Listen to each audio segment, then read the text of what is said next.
Welcome to In a Nutshell. We are here to talk to you today about love and marriage. Love and marriage. So I'll let you lead us. What are we talking about? Do you want to set it up, or do you want me to? Do you want to, present your ideas, your thoughts? Okay. You lead the way. Ladies first. All right, ladies first. So with love and marriage, this is one thing that we definitely could never agree on, and it's crazy. He thinks it's crazy, but I think it is so true. A while ago, when we had first talked about this subject, I was like, you know what? I do not have to be totally in love to marry somebody. No. You didn't say totally. You said, okay, what did I say? You don't have to be in love, period. You said the love, I can worry about the love later. You worry about the love later. So I guess marriage is a business. So we talked about before that marriage is a business. But now we're talking about when you marry someone, do you need to be in love to marry the person, or can you marry them without the love? And so since he gave me ladies first rights and privileges, definitely you can marry someone without the love. Now let me be really clear, right? I'm not talking about no love at all. So what I mean is, if I marry someone and he's hit by a car, the love in me is going to be concerned that he was hit by a car. So I'm not talking about that. That's just plain humanity. That's simple. That's just humanity? That's just humanity. Some people don't care. Some people don't, but, that's just... So the love in me doesn't want you to, suffer, not have food to eat, be hit by a car, or... things like that. But I think that love grows over time. What I'm saying is you don't have to be, and it can decline over time, but you don't have to be madly in love to get married. You don't have to fall in love to be married. Your point, why you switching up now? How am I switching up? What you said before was you don't have to be in love at all to be married. And that you can just worry about the love later. Because it's going to come. What if it doesn't come? It will come. How do you know? You don't even know if you're going to be alive next week. So how are you going to just sit here and tell me the love is going to come? Because when you're married for an extended amount of time and you start to go through things and you experience things, you have children potentially, you are going to learn to really love each other. Because love has ebbs and flows. Those things you just laid out are not the catalyst for love. No. They're not. And that does sound terrible. Now I kind of want to withdraw. When you have kids, having children does not encourage people to be in love. There you go. I'm going to need you to come correct. I can't. This one is a tough one. And he's kind of backing me into the corner before I even get started. All right. So tell me, what are your thoughts then? Is love and marriage required? Here's my point. Right? When you say you don't have to be in love at all to be married, let's operate under that assumption. No love, right? I'm holding on to my seat because I really have something to say. No love, right? First, I think it's crazy. You don't love this person you married to them, but cool. Okay. So no love, you guys start coexisting or living together under one roof, right? And then the person's true colors start coming out. Because they always do. Exactly. And there's no love there at all. No love.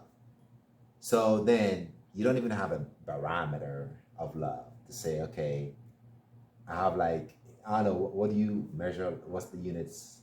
To measure love on? My love tank? I don't know. I always say my love tank. So if you have a love tank, this big, yay big, right? And it has 100 units. 100 units. The person starts, showing their true colors. There's certain things in there that you don't love. That thing might diminish a little bit. She might do something to go up. It fluctuates. But there's no love at all. And the true colors start coming out. Right? And the adversity starts, the shiggity hits the fan. There's no love. I'm like, what am I even doing? Why am I even here? Okay, so here's the deal, right? Then how do you explain, because this is my point, y'all. This is my major point. How do you explain arranged marriages? And hear me out. There are many cultures. We're in the American culture, but there are many cultures and religious groups that still do traditional arranged marriages to this day. And these folks are successfully married and stay successfully married. I personally know two groups of married folks. One in my age group, they're from Egypt. They were fully arranged. She's my good girlfriend. She's Egyptian. She got arranged to her husband. They are madly in love with each other. They did not know each other before getting married. Straight up arranged by their family, right? Okay, you want me to go? Hold on. Okay. But then the other couple that I know, it's my friend's parents.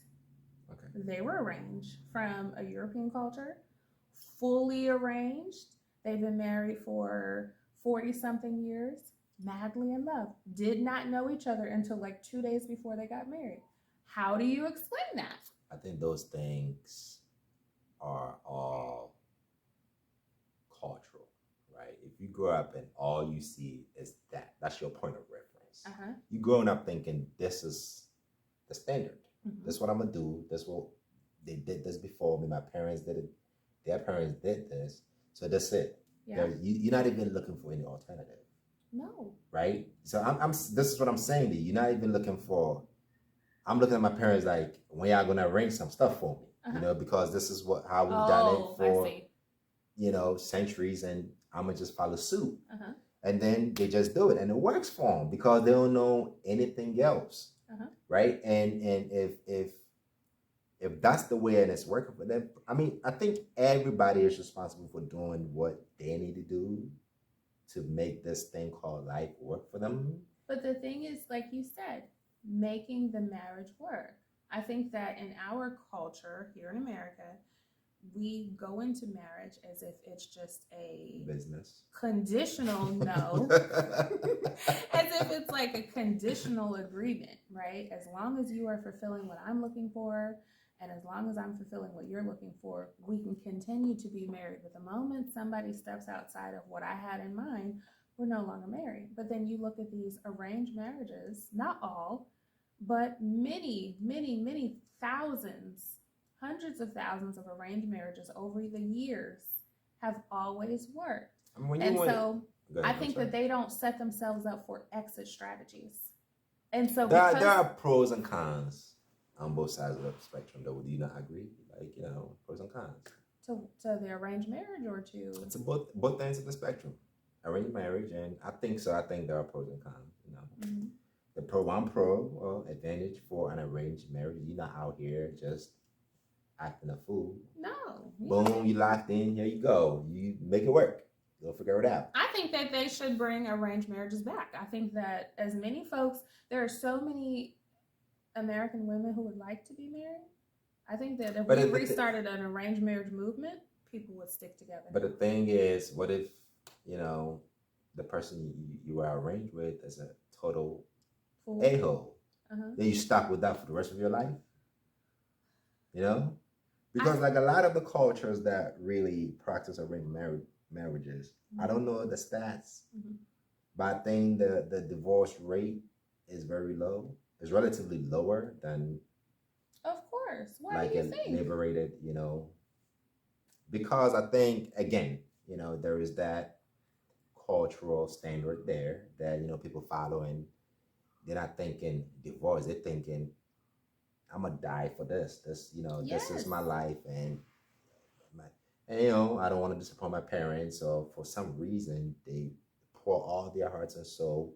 Both parties do, and then it somehow works. But then, don't you feel as though? How about the element of choice as a person? You're not even, someone is choosing for you. Because I think that, when you're talking about cultures who are choosing to do arranged marriages, I think that they're not choosing blindly. They know their child's personality. They know what they're into. They know some of their strengths and weaknesses, so on and so forth. So a good parent would find someone who's compatible to match their child. You're just not out here randomly, really nilly picking. You're choosing someone like, okay, I know that my son is very strong-minded, and he might be a little weak when it comes to X, Y, and Z. So I'm going to choose a woman who could fit him like a glove in this way. So could it be that's why a lot of times they work? But my theory on why they work without the love from the very beginning is that people, number one, they don't set themselves up for exit strategies. They know we're here to stay. Number two, they realize that love takes time. It amazes me how people can meet someone and in 3 months they're so in love with each other. What? That happens. You don't know this person? What are you talking about? You do not know this person. You're contradicting yourself, though. How am I contradicting myself? I think that's crazy how people fall in love that quick, right? But I think you're contradicting yourself by saying that arranged marriages, is bring it back here, and you advocating for that. Of course, I'm an advocate for arranged marriage. And in one breath, turn around and say, how do people fall in love in 3 months?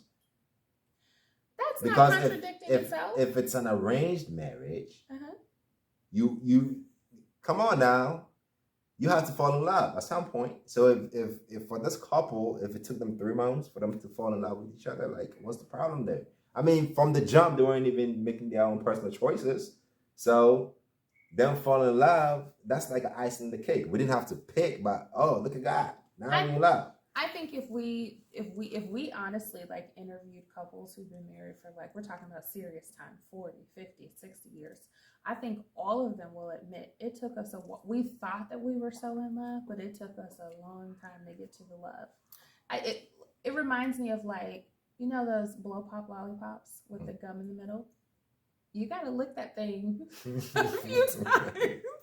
So you know what I mean? Like, you can't, of course, you've got the gum in the middle, and as kids, we all wanted the gum that was right in the middle. And yeah, you could try to crack on it real quick, and you might crack your teeth, but you had to take your time with that lollipop. And it's the same with people. You might be attracted to this person, and you think that they're really cool, and you really want them to be around, and so on and so forth. But it takes time to be able to penetrate their heart. So you might be able to verbally express to each other, like, I love you. Truly, it could be, I like you. I am attracted to you. There's something about you that's drawing you to me. But do I love you the way that I am telling you? No. Okay. It's going to take me 1, 2, 3, 4 years to get there. I got a question. Uh-oh. I have a question. You want me to stop talking? No, no, I don't. But I have a question, though. So the marriage vows, right? The marriage vows. Can you say those vows to somebody you don't love? Absolutely. You a gangster. Who? Ooh. You can say that you can look somebody in the eye and recite those words. Absolutely. Without really loving them. Yeah. That's why I think that I would be perfect for an arranged marriage. I told my parents when they were when they loved that show, Married at First Sight. Now, I would never go on a public show like that. That's just me, my personality. I'm more quiet, but I can understand the premise behind it. People think that it's ridiculous, but I think that being matched up based on expert compatibility, so on and so forth, I can understand it because you're going to get to the love. You can't. Nothing Rome is guaranteed. Was not built in one day. Nothing is guaranteed. I don't. Yeah, that sounds more like something that a man would say. Is that a masculine I think so, like, because men, you know how, like, we're not as emotional as women, right? So our emotions do not lead our actions and the way we operate at all, right? So for that reason, she's a beautiful girl. She has a good job. She looks like she could be like a good fit for what I have going on over here, and she could be like a great mother or a role model for my kids. Let me wife her up. And he's not really emotionally connected. You know what I'm saying? So then my question to you is, if you can walk down the aisle with somebody that you don't love, right? On the day of your wedding, are you emotionally connected to the person? That's a good question. I may not be emotionally. It did come full circle. You kind of got me there. You got me on that one. It's like, are you emotionally? Because I feel like when you stand in front of God and you exchange these vows, right? I feel as though, like, you have to be very true. Like, I've seen people cry. Yeah. Exchanging vows. I'm like, okay, these two are really in love with each other, right? And I've seen, instances where the lady might cry and the guy might wipe the tears down. And I've seen others where, like, I'm like, whoa, they're just no emotions. Zero. Like, is this even going to work? I guess a lot might come later. I don't know. I guess this is a business, you know. Okay. You know what I'm saying. So it's like me personally, if I can't walk down the aisle with you and I'm not in love, I feel like that would be lying to God. So, but you raised a very good point. Yeah.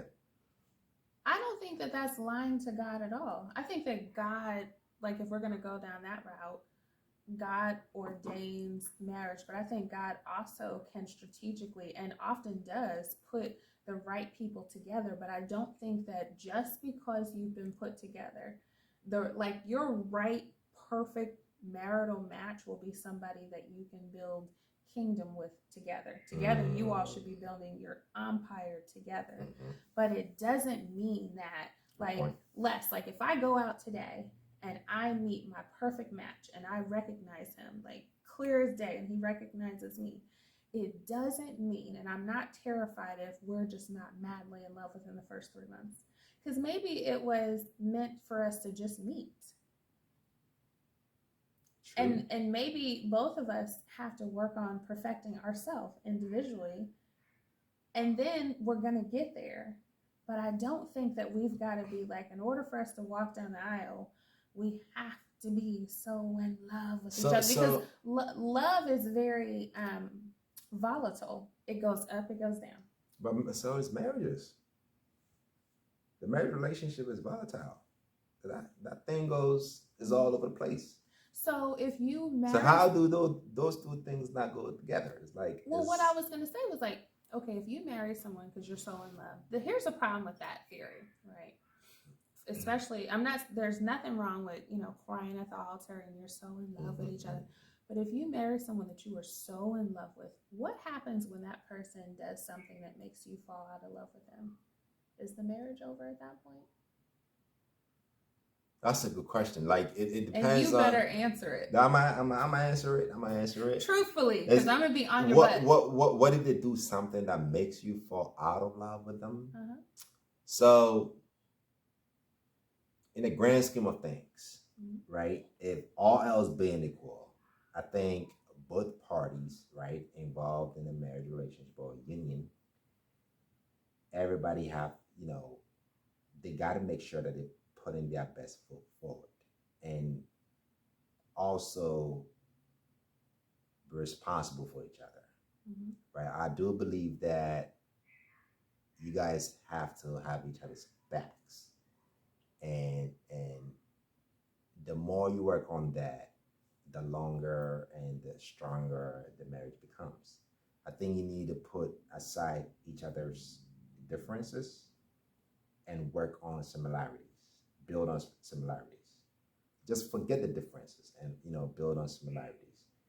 Because once you try to impose your differences, like your personal beliefs on the other person, that's when it starts falling apart. Mm-hmm. So if there's one thing that makes you guys see eye to eye on, let that be the foundation of your union and build on that, and then I think you should only build and create versus, well, no, I'm not going to do that because that's not who I am as a person, right?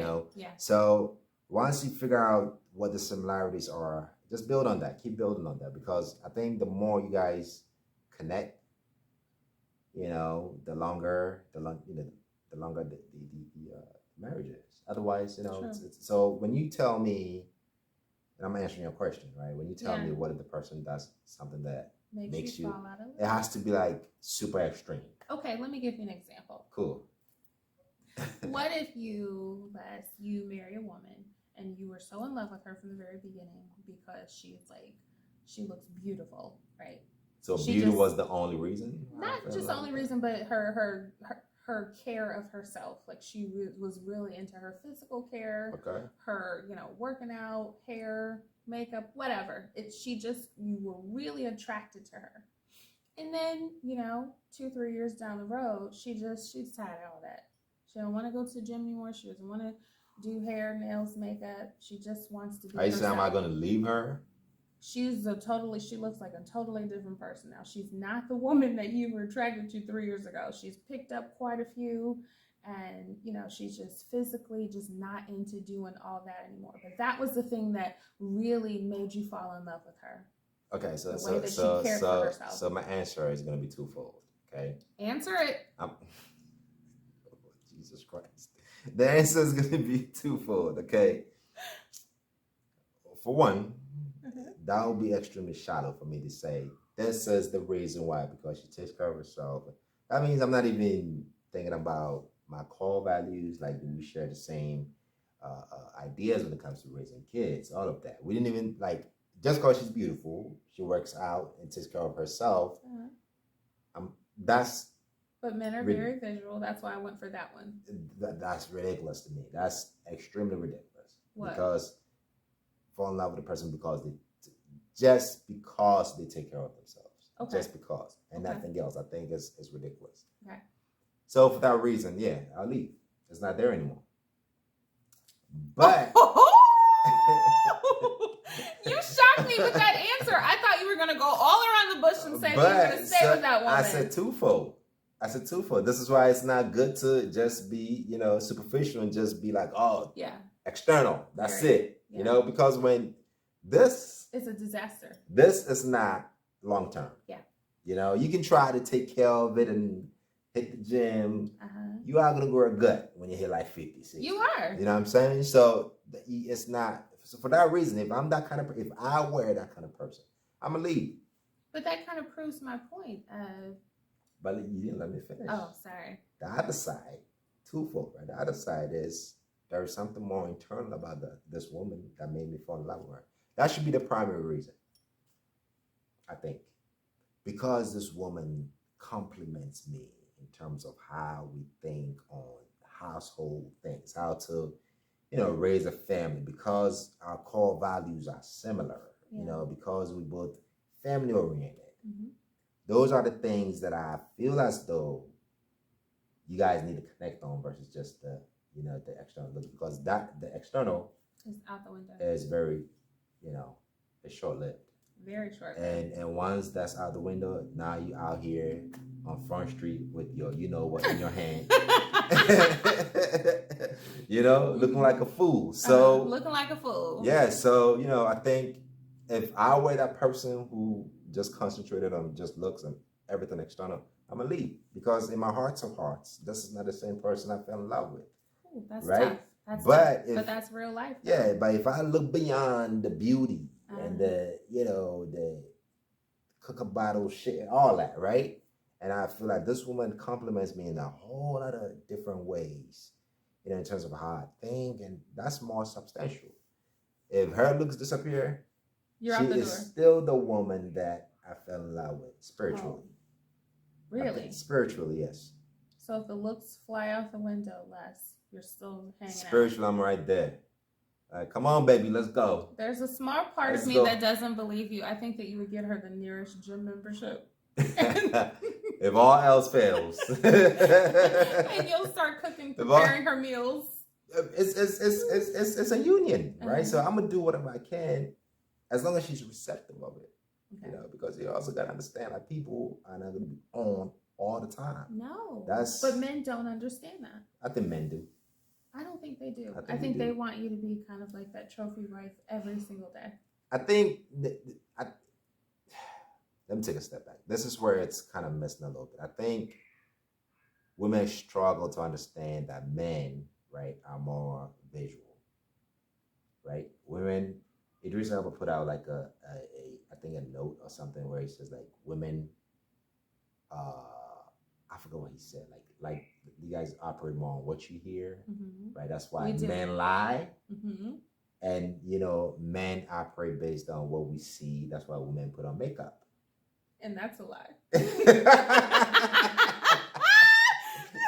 know what I'm saying? So it's if I connect with the person beyond spiritual, if I connect with you spiritually as a rap, I'm not going anywhere.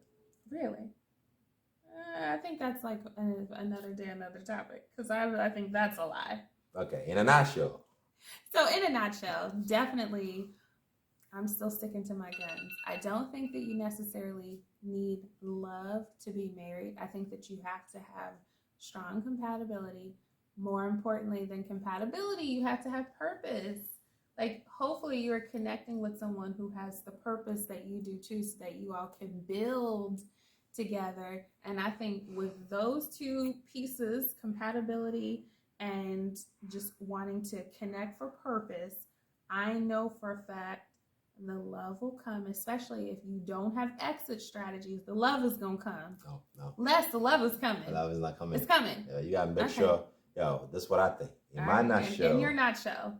I think there has to be some degree of love there. In order for you to, because once that love starts diminishing, it's only a matter of how far is it gonna get for me to be like, I'm out the door. I'm not even in love with this person anymore. Like, have you not heard people? I'm not in love with her, or them or him, so I'm out the door. Like, the love. One of my homeboys, his wife told him, "Can't you tell I'm not in love with you anymore?" Oh, that's tough. You know what I'm saying? So when the love's not there, so why are you even getting married in the first place? Were they in love when they got married? That's a good question. They were together for a long time. Just because you're together for a long time, I think they were in love. Okay. So it's scary because if there's no love there, I'm looking at you like, do whatever you want to do. You know what I mean? Like, I got to be able. There has to be something that connects you guys. I don't care if it's compatibility or purpose. All of that stuff roll up under a big umbrella. You know what that umbrella is? Makes you like this. What? This is love. That purpose you did, this you did, that's love. Mm-hmm. So if you tell me there is no love with it, unless of course you're deceptive and you're in love with the person, but you want to front as though, which women do a lot. You want to front like you're really not in love, but you're feeling the brother. Mm-hmm. You know what I'm saying? But if there's no love at all, I don't think that's the right person for you to marry. So I don't think we can come to an agreement on this one. Who do you think won this one? I mean, it's a lot of topics we don't agree on. Put your comments down in the chat and let us know. Do you have to be in love to be married? Not in love necessarily, but do you have to love to marry? Do you have to love to marry? Love of course marriage. you don't. You don't. You don't need love to marry because the love is going to come eventually, right, Les? It's not going to come eventually. I think that's some off the wall. Ridiculous foolishness. Ridiculousness. But that's what we're talking about. We're talking about love, relationships, and all of the foolishness in between. So please join us for our next video. We would love to have you there. And don't forget to put your comments down below, like, and subscribe. Peace, y'all. We out.